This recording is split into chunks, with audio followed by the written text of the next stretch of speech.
Partager aussi quels sont les chemins institutionnels qui ont démarré avec peut-être une tradition chez Danone qui remonte à bien longtemps, mais depuis 2005 et la rencontre assez particulière avec Mohamed Younous sur la création d'un modèle qu'on ne connaissait pas forcément avant. Et ça rejoint un peu les questions de Benoît tout à l'heure, de dire voilà, quel nouveau modèle, quel social business, quelle unité renouvelée entre l'économique et le social au cœur d'une grande entreprise comme Danone. Et puis avec sa question tout à l'heure que j'aimais bien, de dire quel est le rôle et quel doit être le rôle, ou quel peut être le rôle de grandes entreprises comme Danone ou d'autres dans la réduction de la pauvreté.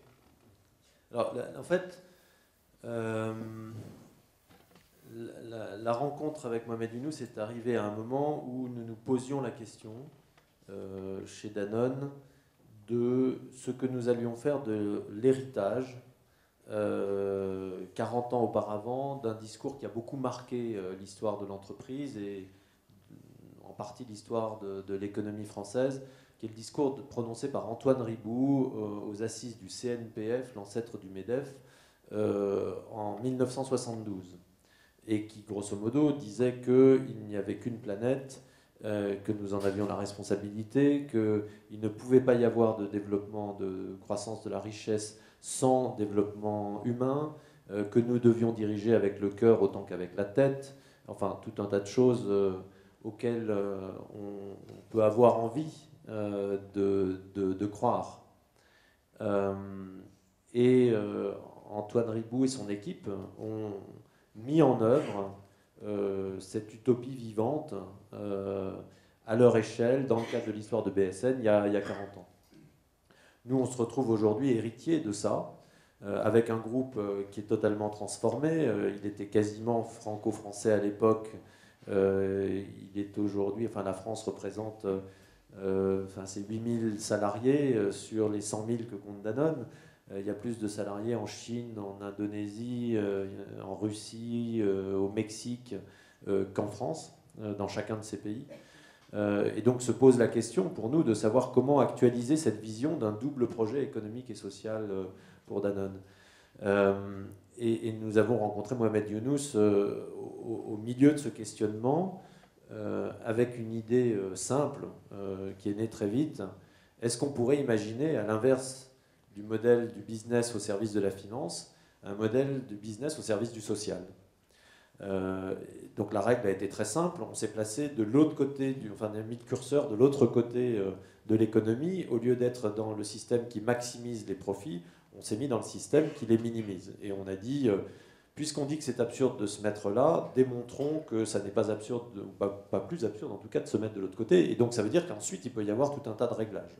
Donc on s'est mis à l'autre extrême, qui consiste à dire, les actionnaires, Danone et Grameen, ne retireront aucun dividende de cette affaire.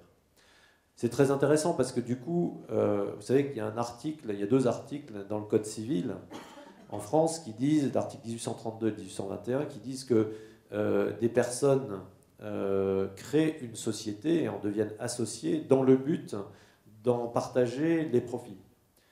Ça veut dire que la notion même de profit, de ce partage de profit, est inscrite non seulement dans la loi de l'économie, mais dans le Code civil français. Et c'est le cas dans beaucoup de pays. Donc en faisant ça, on rompt avec ça. C'est une entreprise qui est illégale de ce point de vue-là, puisque les actionnaires ne respectent pas cette dimension. Elle est bangladaise, donc c'est un autre sujet. Mais on se retrouve du coup obligé de se poser la question de savoir pourquoi nous nous réunissons autour d'une entreprise, puisque ce n'est pas pour en bénéficier, pour en partager les profits. Et du coup, on se met à regarder l'entreprise sous l'angle de la société, c'est-à-dire avec les yeux du monde. Qu'est-ce que nous savons faire et à quoi sommes-nous utiles? Enfin, on se pose la question, véritablement, on ne peut plus la contourner puisqu'il n'y a pas d'autre motif. À quoi pouvons-nous bien servir?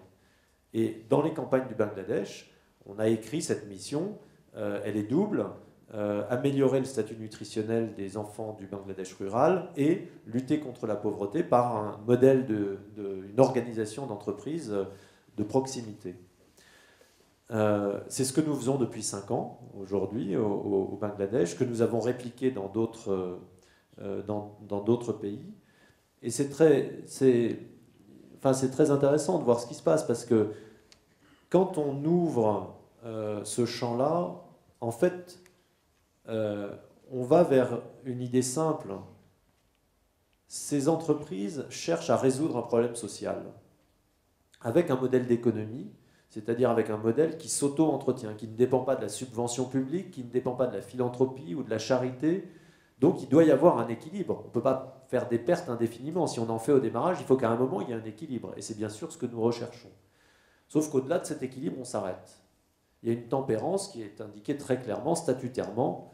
On s'arrête et ça permet à l'entreprise de croître et de réinvestir les surplus économiques qu'elle dégage dans sa mission. Et comme sa mission est sociale, ça lui permet d'être plus sociale. Donc on est vraiment dans un modèle qui est tourné vers la résolution d'une cause sociale. Quand il y a une cause sociale, je vais le dire de façon très simple, si ces problèmes existent, le problème de la pauvreté, de la malnutrition, de tout un tas d'autres problèmes, si ces problèmes existent, c'est que ni les entreprises n'ont réussi à les résoudre, elles les ont parfois causés, ni les États n'ont réussi à les résoudre, ni les ONG. Vous êtes dans une situation où, visiblement, tout seul, aucun de ces acteurs n'a réussi à le faire. Et ce que j'ai trouvé, notre expérience, qui est extraordinaire de ce point de vue-là, c'est que les ONG et les grandes multinationales ne font pas nécessairement bon ménage. Il y a même parfois des relations très très compliquées, voire des oppositions radicales. Les gouvernements et les grandes entreprises, en dehors de Davos, ne font pas toujours bon ménage. Et Davos, ça n'est que quelques jours par an. Donc le reste du temps, c'est moins simple. Quand vous excluez le profit des motivations des actionnaires, en fait, vous démilitarisez la zone de discussion. On n'est plus là pour gagner de l'argent. Donc la notion d'intérêt, ce conflit d'intérêt, est retiré de la discussion. Et on se retrouve dans une situation où, ensemble, à 2, à 3, à 4, à 5, à 10 autour de la table, on va peut-être pouvoir résoudre un problème que tout seul, ou en se tapant les uns sur la tête les uns des autres, on n'avait pas réussi à résoudre jusqu'à présent.